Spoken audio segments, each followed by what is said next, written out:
retired attorney and a former member of the Vermont House of Representatives, as well as a town moderator.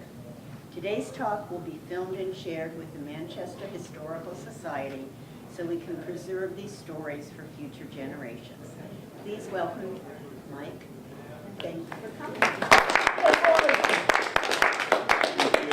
As if it wasn't intimidating enough to be up here, I now hear that I'm going to be part of the Manchester Historical Society archive. I want to welcome you all to the first day of mud season. My mid-February memories usually revolve around preparing for town meeting and my years in the legislature from 75 to 80. So I thought I'd start out with my favorite town meeting story, which I actually stole from Harvey Carter. And Harvey was a young attorney just admitted to the bar after going to Duke Law School, and he was living in Pownell at the time. He had never been to a town meeting, so he went with some trepidation and a lot of anticipation of seeing direct democracy in action for the first time. And so he went through the drudgery of the usual articles that have to be considered, and then they got to the point where it came to hear and act upon the report of the overseer of the poor. Now, back in the early 60s, each town in Vermont had an overseer of the poor, and there was no state welfare system except for some reimbursement from the Department of Social Welfare. So partway through the hearing of that report, there was a farmer who stood up in the back and said, "Do I see on page 64 that the town spent $732.34 to the Putnam Memorial Hospital for Mary Jones to have her baby?" And the overseer said, "Yes, that's correct." And he said, "Do I see on the next page that we were reimbursed $752.36? And the overseer said, "Yes, that's correct." And the farmer turns to the moderator and says, "Mr. Moderator, I move that we breed her again."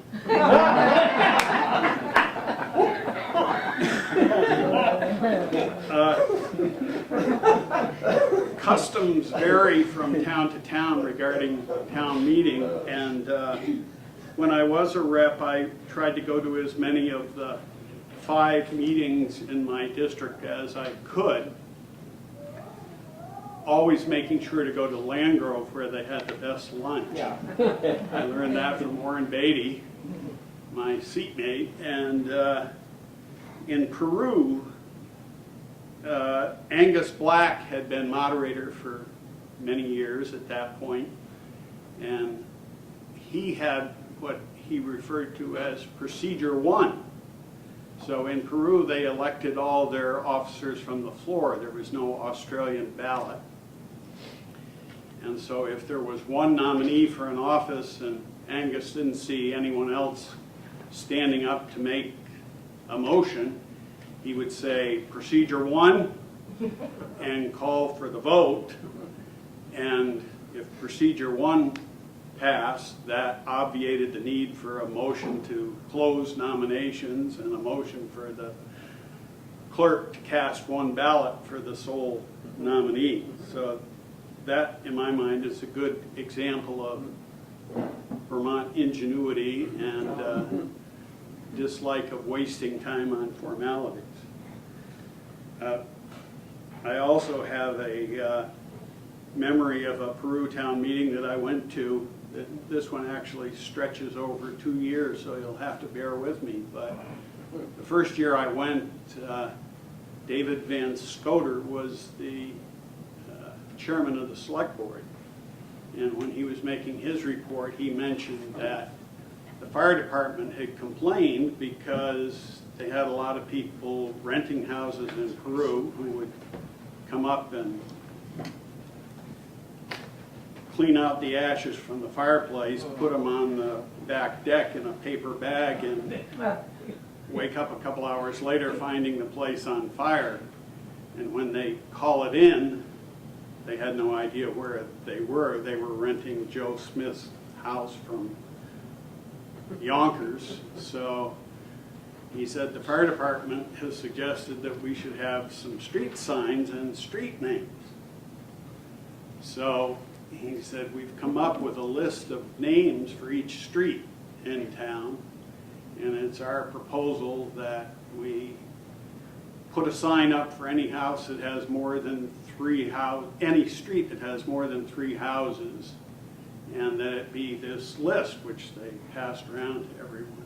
Well, Ray Farnham, who some of you may know, I see Bill nodding his head, stood up and said, "That's not Lover's Lane, that's Farnham Brook Road, and it's been in my deed since 1869. And so the debate went back and forth for some time, and finally they resolved to appoint a committee to study the issue and report back the next year. And it was to be 1 selectman, 1 fire department member, 1 rescue squad member, and 1 planning commissioner.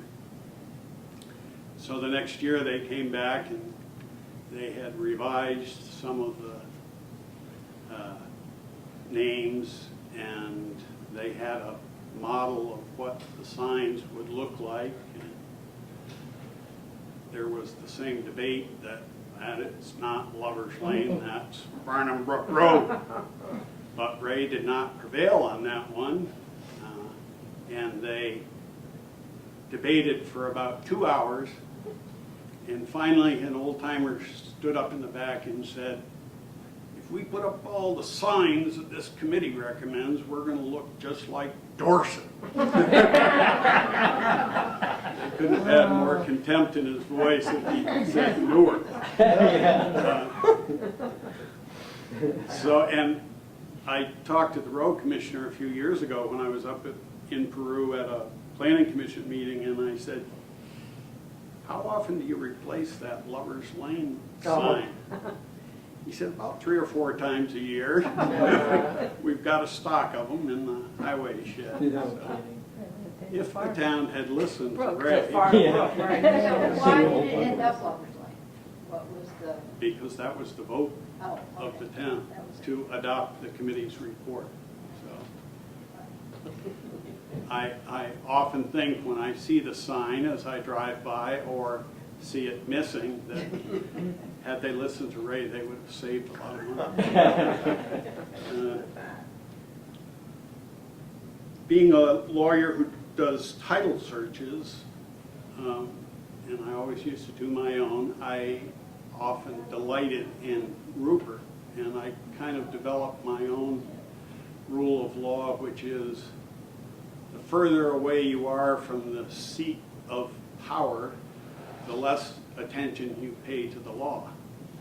And since the town clerk is the law in many small towns, that was my rule about various town clerks. So Rupert, being the far extent of Bennington County from the county seat in Bennington, and Bennington County being the furthest from Montpelier, Rupert was about as lawless as they came. And, Arnold Beebe had been the town clerk for many years when I was there, and Rupert, this was in the early 1980s, Rupert was still a dry town. And I see someone nodding their head, so they probably know the punchline to this story. But No, I don't. so John Pelton owned Sherman's store at the time in West Rupert, and he was finding that most of his regular customers were now going to Salem to buy their newspaper, because they could also pick up their beer at the same time there and a lottery ticket. So John circulated a petition to allow the sale of malt and vinous beverages, which is the language required by the statute, in the town of Rupert. And Arnold, who was a member of the Disciples of Christ Church across the street from Sherman's store, was very much opposed to the sale of beer and wine in the town. So the notices got published as required in the newspaper and posted around town, saying, shall the town of Rupert vote to allow the sale of malt and vinous beverages? And by statute, that vote has to be by Australian ballot. So about noon, which was roughly halfway through the voting day, someone came in to John and said, why does your sign say vote yes on Article 1? And he said, because we'd like to be able to sell beer and wine. And they said, but that's not the way the question is worded. So contrary to the warning that had been published in the paper and posted about town, when Arnold drew up the ballot, he drew it up, shall the town continue to ban the sale of beer and wine? So a yes meant no and a no meant yes. And so after some consulting with the Secretary of State, the selectmen decided they needed to warn it again, and Arnold needed to publish the ballot to read the same way the warning did, and it was then approved. And ever since, they've been selling beer and wine at Sherman's store. And doing better, because they're not losing all their customers to Stewart's, I guess, in Salem.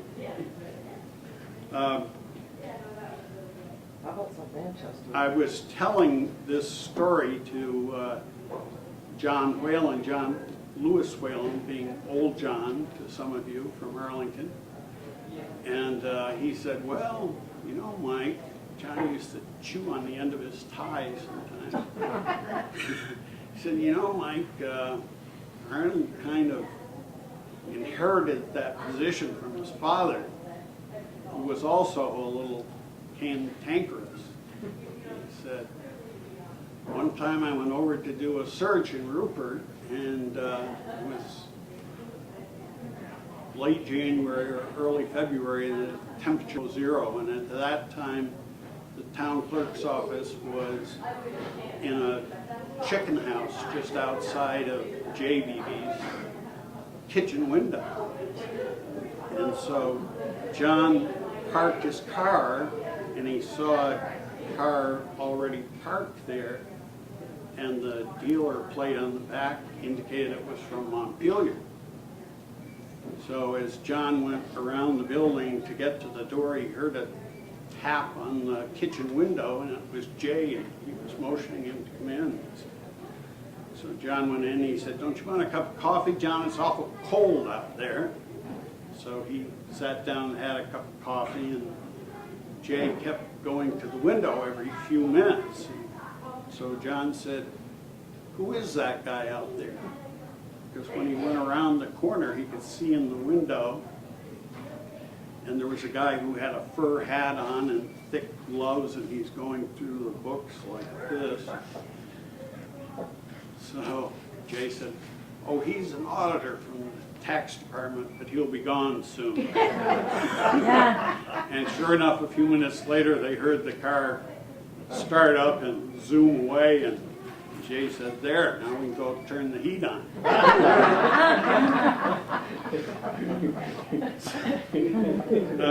So thinking of cantankerous public servants brings to mind Senator Jack O'Brien, who was the Dean of the Senate from Chittenden County. He was very colorful, and as the Dean of the Senate, he got to make all the procedural motions, not only for the Senate proceedings, but also for joint sessions between the House and the Senate.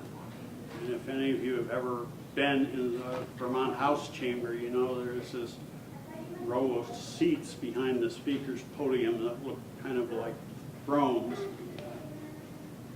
which I think senators find themselves well suited for. But Jack would stand up to make these motions, and he was probably 5'3", not much taller, a little leprechaun type guy with a wisp of white hair. But according to the legislative directory, his occupation was fight promoter. I don't know how many fights he'd actually promoted, but according to the legend, he had been a rum runner during the Prohibition, going up and down Lake Champlain into Canada to bring a little liquid refreshment to the citizens of the state. But he was well beloved by his constituents, but he always had a little sparkle in his eye, like he had something up his sleeve. So he was noted. That my first year there, I was introduced to him when he came down the center aisle of the House. My seat was the second seat on the left down the center aisle way.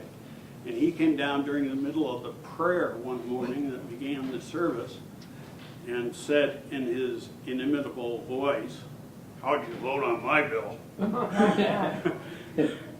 And of course, well, I had never met him before. I knew he was talking about his so-called Bop the Cop bill, which was mandatory jail sentence for assault on a police officer, which he had gotten passed in the previous session. So I was, thanks, getting a little dry here. Great. I was quite relieved to be able to tell him that I was not there to vote on his bill. And he dismissed me with, "You would have voted against it anyway." And I said, "You're probably right." So I actually got to know him pretty well, and one afternoon, my friend Will Hunter, who was a rep from Wethersfield, said, "Hey, Jack and Senator Boylan want to have dinner with us tonight." So the four of us went out to dinner, which was quite a... Will and I were in our 20s, and Jack and Senator Boylan were in their 80s. So it was quite a contrast. And aside from the differences between House members and senators, Will used to say that being in the House was like being in the middle of a circus, because there were all these people around, you know, rustling around. And while going into the Senate was like going into someone's living room. It was very quiet. There was no microphone. Everyone's deferring to each other, which didn't happen much in the House. So we went to dinner, and Jack's first comment was to Boylan, as he called him, Senator Boylan, who was the chairman of the Appropriations Committee. And Jack said, "Hey, Boylan, how did Doyle vote on your bill?" And he was referring to Senator Doyle, who some of you may know as the author of the Doyle poll. And Senator Boylan said, "I don't know how he voted, Jack. I don't keep track of that stuff." And Jack quickly retorted, "What do you mean you don't keep track? How are you going to get even if you don't keep track of that?" So we went on for a while, and then Jack proceeded to tell us the story of how the previous summer he got a call from one of his constituents whose husband had been murdered 25 years ago or something like that. And she said that she had just heard that Governor Salmon had pardoned the murderer of her husband, and she didn't appreciate that much.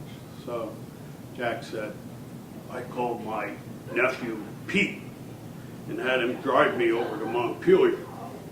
So when they got to Montpelier, he was greeted at the governor's office by the Secretary of Civil and Military Affairs, who happened to be named Norman James.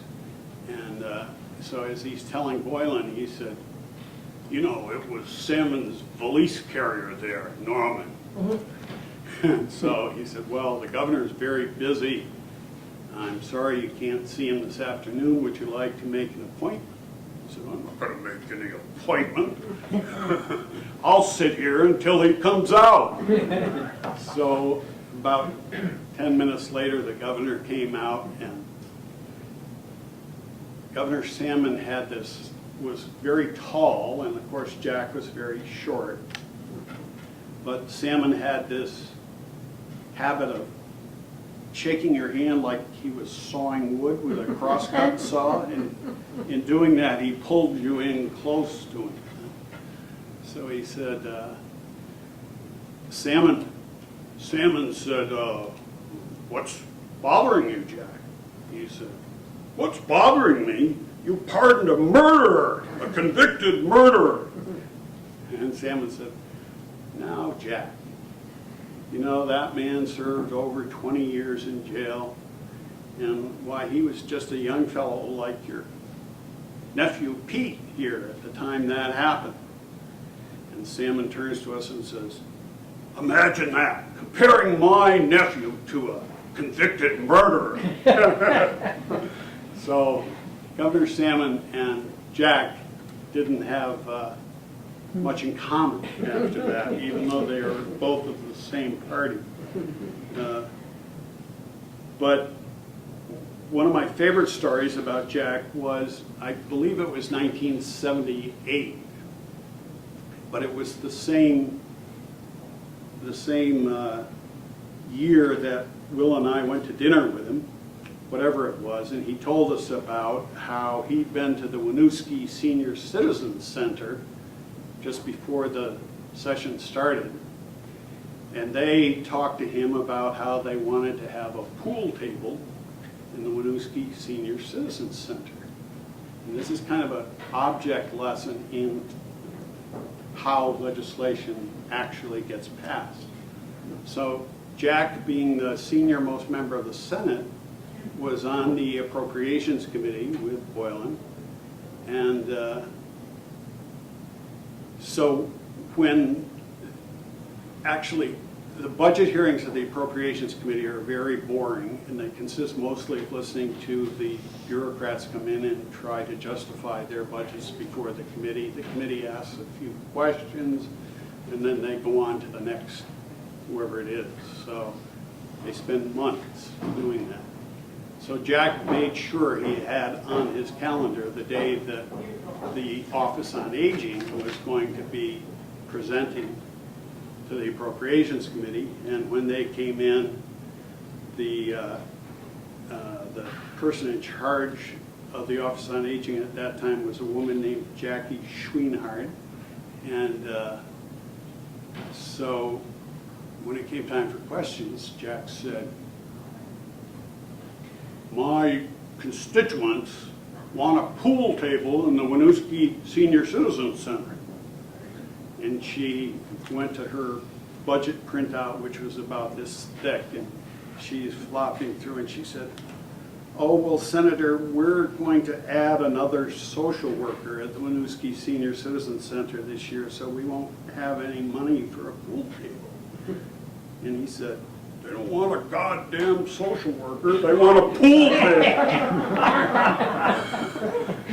And so she hemmed and hawed a little bit more, and finally the Secretary of Administration, who was with her, kind of leaned over and talked to her, and I later learned said, don't worry about it, we'll get it put back in the conference committee. So the committee went ahead and voted to amend that budget by taking out the social worker and putting in a pool table and realizing some savings at the same time, and all went well. And when the Senate finally passed the appropriations bill, and now this is in the last days of the legislature because the appropriations bill is the only bill that has to pass before the legislature can adjourn. So at that point, the House had completed almost all of its business and was waiting for reports from conference committee and things like that. So we went over to the Senate to watch the deliberations on the appropriations bill. And Jack was questioned about why they had made the change to the Winooski Senior Citizen Center, and he delivered a stirring defense of what the people wanted and what they didn't want. And the Senate finally passed the bill with the pool table in there. And it went over to the House, and the House immediately asked for a conference committee. And the conference committee went on for a couple of days going over these line-by-line changes. And it was after dinner one night about 7:30, and they were still meeting, and Jack got tired of it and went home to Burlington, called his nephew Pete, and so they broke for dinner at about 8 o'clock, and they came back then, and some outside noticed that Jack was not there. So he said, I move that we remove the pool table for the Winooski Senior Center and instead put in the social worker as the administration had requested. And the motion passed with Jack not being present. And they resolved all the other differences, and they went into the clerk's office, which at the time they didn't have all this stuff computerized, so you had to have the original bill that had all the amendments tacked onto it. It was about that thick by this stage of the game, and they couldn't find the original bill. Well, Jack had put it in his pocket and taken it home to Burlington. Wow. So they had to adjourn for the evening. I guess so. And they reconvened the next morning and said, Senator Boylan went to Jack and said, Jack, do you have the original bill? And he said, yes, I got it right here in my pocket. And he said, well, I need to have it. We voted it out last night. And he said, does it still have the pool table in it? And he said, no. And he said, then you're not getting the original bill. Oh my God. So they reconvened the conference committee, put the pool table back in, took the social worker out, and all was well for Senator O'Brien for another year. I spend this much time on him because he is really a good example of how to be an effective legislator. He had very limited goals, as most conservatives are pretty happy with the status quo. There were very few new things that he wanted. You know, one year it was the Bop the Cop, the next year it was or a couple of years later it was the pool table. But because he had very few issues that he was concerned about, and because he was very meticulous about keeping track of who voted for his bills and who voted against them, he was able to accomplish the things that his constituents wanted him to accomplish. So that was Jack, and there are many more tales I could tell about him, like we had the national news networks were in Montpelier one day because Vermont was about to pass this bill that required legislative approval for new nuclear plants, and it would have been the first state in the nation. And they had the Senate Energy Committee, which had recently been renamed, had the bill in their possession, and they were having a public hearing. And there were 2 Nobel laureates that were going to be expert witnesses to testify, and so they had all,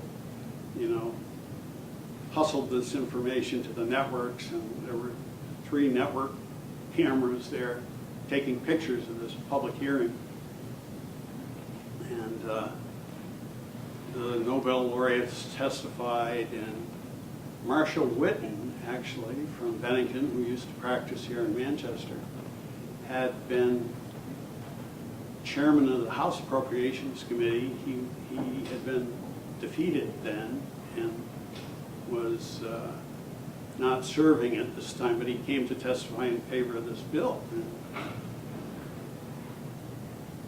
Marshall delivered his testimony. I should give you a little more background. Jack was very much an opponent of the welfare state, and he used to complain about people on welfare, all this. So one of the laureates had testified that there was more radiation from a colored TV set than there was from a nuclear power plant. And so when Marshall testified, Jack turned to him and said, "Marshall, you have a color TV?" And Marshall said, "Why, no, Senator, I have a black and white." And Marshall turned to him, and everyone tensed up as soon as Jack took the microphone and said, "You want to get a color TV? Go on welfare." That didn't make it on the network news that night, but Jack got his laugh. So we've had a lot of colorful speakers in Manchester at our town meetings as well, which some of you probably remember, like Dick Hayes and Red Cole in his earlier incarnation when he was still red. And I'm sure you have some favorite memories of your own, which we could share if you wanted to. But at this point, I would open it up to any questions you might have about town meeting or the legislature. Yeah, Michael, Bill? do you feel that, the town meeting has always been like Norman Rockwell, and it was a true democracy. Mm-hmm. Do you feel that's still the case now, even though, there are certainly some signs where we only have 200 or 300 people show up, and I have some issues with it myself. I don't attend the town meetings for certain reasons. Do you still feel that it's the best democratic process we have? Well, I feel very strongly about town meeting. Yes, I believe it's the best process we have. Nothing better has been invented, but it is dying, I agree with you, from lack of participation. And all I would say to you is take a look at the last presidential election, which is not direct democracy. We have to choose amongst the nominated candidates. And many people, I think, feel that they weren't comfortable with either of the candidates. And presidential elections become choosing between the lesser of two evils. And that, to me, is the magic of town meeting and why it's important. It's not just voting yes or no. It's your ability to change the question, modify it, amend it, postpone it, do whatever you want to do with it, which you can't do with an Australian ballot, for instance. And so I feel very strongly that in our town, specifically Manchester, we're getting further and further away from true democracy by design, by making, approval of school budgets by Australian ballot, where all you can do is say no if you don't like it, and you may have to say no 4 or 5 times, because even if you say no, the school board has the ability to put the same number in front of you again, or even a higher number than before when they add in the cost of the new election. So to me, it's much more efficient. Yes, it takes time. Yes, not everybody wants to spend that much time, but it's better to be able to amend that budget from the floor, and the school board takes their lumps than coming back 4 or 5 times, usually with a decreasing number of people participating in each one of those votes. So I think that's bad. I think we've also gotten away from electing officers. We don't elect listers anymore in Manchester. There's an article on the warning this year from the selectmen to eliminate town treasurer as an elected office. There's other offices I can't think of right at the moment that we've eliminated in the past. So we're kind of lulled into this feeling of, oh, these people are better equipped to deal with something. But what they're not equipped with is the ability to know how much you can afford to pay, and that can only come from the voters. And I've seen, just in my time as moderator, many times where I think we've had informed discussions at town meeting that have led to different results than may have been proposed by the select board or the school board. And I'd point to this building right here, which the selectmen almost unanimously opposed, but it was passed. And so I say more power to the people. We shouldn't be afraid of it. We shouldn't feel that they're unqualified. If, yes, there are educators who know more about the business of education, full deference to those people, including Greg, but they should be able to convince us of why they feel that's important or not important. And we will all grow from the experience of learning that. And I just think the move to centralize power, whether it's locally or on the state level, is a mistake. And we're not like every other state, and thank God for that.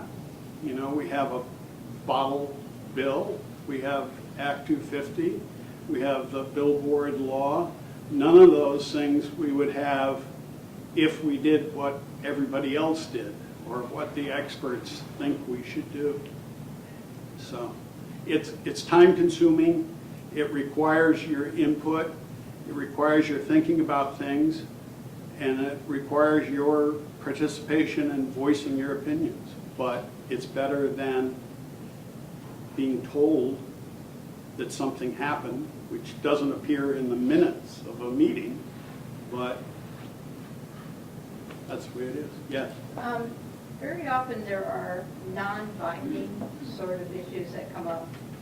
How appropriate are they to bring to town meeting? Well, nothing goes on the warning unless it's approved by the select board or petitioned by at least 5% of the voters, and it has to be something that's appropriate for the voters to decide. So I think that my complaint about advisory issues is that it's probably a result of a decision that the select board doesn't want to make, and therefore they can turn around and say, well, the voters did it, we didn't, have anything to say with it. Or it's something that the voters want, but they make it advisory because they have the ability to do that. Martha? We've been dealing with how to encourage young people, teenagers, and college students, to participate in our civics, in our civic responsibilities. And I'm wondering, from your perspective, being a moderator and watching the town change through the years, how would you encourage the people of the town to encourage young people to participate in the democracy of our town? Well, I heard something interesting on the news the other day, which I had not thought about before, and this was after the shooting in Florida of the students, which thankfully that has gotten a lot of students involved, at least initially, in advocating their cause. But this person's point was that part of the reason for these shootings is because people don't have a sense of community. And they may have mental problems, but they may have no more mental problems than the general public has, but they feel disenfranchised for whatever reason, and this is how they act out. I thought of that in context and thought there's been one school shooting in Vermont, which was in Essex, which was a large school by Vermont standard, a large community, and it's also kind of it's a suburb of Burlington, and I think people of Essex probably feel more like they're part of a community of Burlington or Chittenden County in general than they do of Essex, but that's an assumption on my part. The other one that almost happened the other day was in Fairhaven, which is in a Union High School. I think one of the things which is hard to measure, but in light of our consolidation of schools we should think about, which is what is the value of a local community. And part of that value is in preventing things like this, because people know each other and talk to each other. They're not anonymous in a huge crowd. And I think this is kind of getting away from your question, but I think local people, generally young people, need to feel that they are a part of a community. And I think there are many ways that that can be done, but that it's something that should be encouraged, not just for their participation at town meeting, but in other ways. We used to have, not too many years ago, students who were non-voting members of the Planning Commission and the Development Review Board. We don't have that anymore. We don't have any student representatives on school boards. I think it would be a good idea. I would make them voting members, by the way, not non-voting members. If they have enough interest to come and participate and study all the issues that are coming up, they, are as much entitled to vote, in my mind, as anyone else who's a member of that board who may have lived in town for 6 months or something. So I guess that would be my answer. I think we need to make a conscious effort to include young people in all community events. And once, it will make them more aware of the fact that they are members of this community, and this is how you change what happens in your community. If we just defer to, let a select board or a school board, for which it's notable that this year in Manchester, there's no contest for any office. There's, no contest in the Taconic Greens, although there's only one person to fill the remainder of another person's term. I think that's important.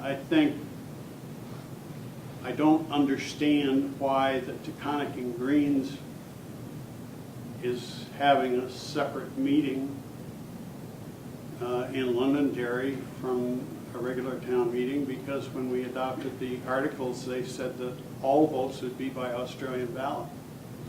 But we're electing some people at this floor meeting, and we're deciding some questions at that meeting. So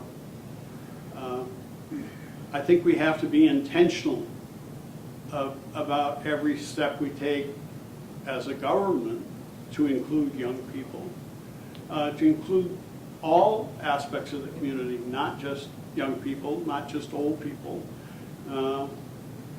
It's important to have people who are acting as our representatives, whether it's as a member of the Development Review Board, the Select Board, or any other office in town, represent the entire spectrum of what the community is. And then have open meetings, have actual discussion. Don't have the decisions all be made behind closed doors and approved in open session, or never even be approved publicly. If you want to have people feel like they are a member of the community, and that what they say will be at least listened to, if not heeded. Anyone else? I should have put you all to sleep. Greg. I'll raise my hand so I could just say something, and I know you're going to have to close in a minute, but I want to go back to that town meeting concept of everybody being able to speak. Yeah. Last year, Marge and I went to see the United Kingdom, which is a story about the black leader in Botswana who was chosen and was going to become, he actually became the first president of Botswana. But the people, the British government, was so opposed to him because he married a white woman from London when he was studying in London. Right. And the whole movie is about all the apartheid and the discrimination against that. And even though in Botswana they had a cultural tradition of having all the men, and not women at the time, but all the men come to an open meeting. When we served in a Peace Corps in Lesotho, we called it a pit sing. You had thousands of people get in the field and vote what they wanted to do. And that's what happened to this guy. He asked the people to come and see if they would support him or not. And they had like 8,000 to 9,000 people get together in a field and say, yes, we want him to be our tribe leader, and we vote for him to be our chief. Even though he married a white woman, we're not going to discriminate like South Africa does. And the British put a ban on it and said, no, you've got to go through all these mechanics. They sent him back to England. They wouldn't let him come back to Botswana. Yeah, so he finally got back to Botswana, but by then they declared their independence in '68, and he became ranked for the first president of Botswana, and he got elected. I saw the movie. Yeah, you saw that, Yeah. so you know how that worked? Yeah. But they had these town meetings in Africa years ago, and it still works. It's not efficient, but the main thing that I learned from that was how the British, who were in power of so many places, they had so many people installed, like in the protectorates and the Union of all the British colonies, Right. blocking anything that didn't agree with them, because they were getting so much pressure, like from South Africa, to not let blacks and whites in there because it would destroy the South African thing. So I'm just pointing that out, that they have similar things in other countries, They do. such as these open town meetings, and there's good for them. They're inefficient, but I'm just pointing it out. I have my 2 cents in. I try to go every year to the Vermont League of Cities and Towns puts on a seminar they call Town Meeting Tune-Up, I think. I call it Moderators Camp. Kind of like deer camp, and people go and tell their horror stories about what happened at their town meeting. But one year we had, a couple of years, we've had Frank Bryan from UVM, who's a political science professor, and who is the acknowledged worldwide expert on New England town meetings. He's published a few books on it. And he pointed out a few things. He pointed to Switzerland, where in some of the Swiss cantons, which would be the equivalent of our states, they have the equivalent of a town meeting every year. And he had pictures of them all seated in rows, and you know, with their good Germanic background there, everything being in order. But it's an outdoor meeting, and you know, as you said, they have thousands of people in the town square here for this meeting. Town meeting is a state holiday, but in our area, that doesn't mean much in terms of buildings, businesses closing or whatever for town meeting. So it becomes harder and harder for some people to be able to participate. Well, now that it's on Saturday too, our town. Our meeting, yeah, that was an attempt to Yeah. make it more voter accessible, but in our area, Saturdays is a Big very work. busy tourist It's a big work day. If you're in the hospitality business or retail business, Yeah. it's not going to help you much, but, Have they ever talked about changing it back? yeah. There is no magic time, I don't Yeah, think, I that you can pick where everybody will be available. But, you know, you don't have to have perfect attendance to have an overwhelming vote at town meeting that expresses the will of the majority, I think. It would be great if we could have everybody there, but I don't think anybody wants to make it mandatory attendance. No. And if they did, we'd have to mass produce seat cushions to accommodate everyone, I think. Have a bar. Martha? Have a bar. Yeah. Has there been any discussion about putting town and school board meetings back together again to bring the parents of the kids, in other words, younger people, with the town who, I think the average age is probably 70, I don't know. Well- But to bring them back together so they could hear each other. Yeah. After last year's vote, we don't have a Manchester school district Oh, anymore. that's right, right. No So- point. There will be no meeting. Right. They are combining them. Actually, this year, there's, you know, it's Article 1 on the warning this year. I brought my town report with me, which is a school item. And then we go right to the town article. So Article 1 is a Manchester School District informational meeting to elect 2 school directors for a term that will expire on the date the district ceases to exist, pursuant to the merger study report and articles of agreement approved by the State Board of Education on December 20th, 2016. I don't know how you can elect directors to a district that no longer exists, but there you have it. Until July 1, or June It's till, 30th. it's just till, it's just like 3 months. I understand that's what it means, but. I- Yeah, I know we're going over time, but can you take like 2 minutes to tell people about your paper route when you were a kid? Oh, yes. Good Manchester history. It's just a Manchester thing, and you, how many people you had, and what the house, but you could do it in like 2 minutes. well, Bill had a route as well as I did for the Rutland Herald. Oh, yes. George Elwood was our Yes. supervisor.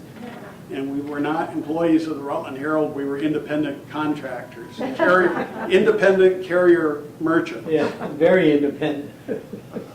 But my route was kind of in the center of town.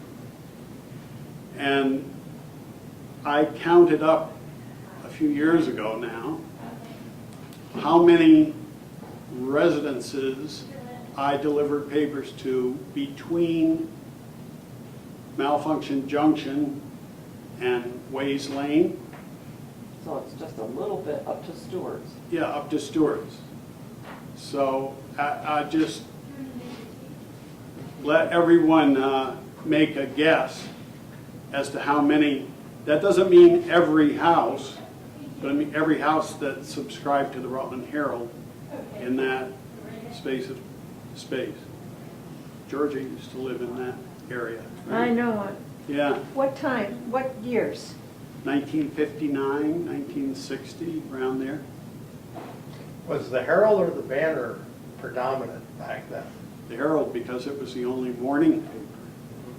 Yeah. Banner was done by I the still Reynolds get that boys. now, but I gotta get the Manchester Journal to see what you guys are all doing.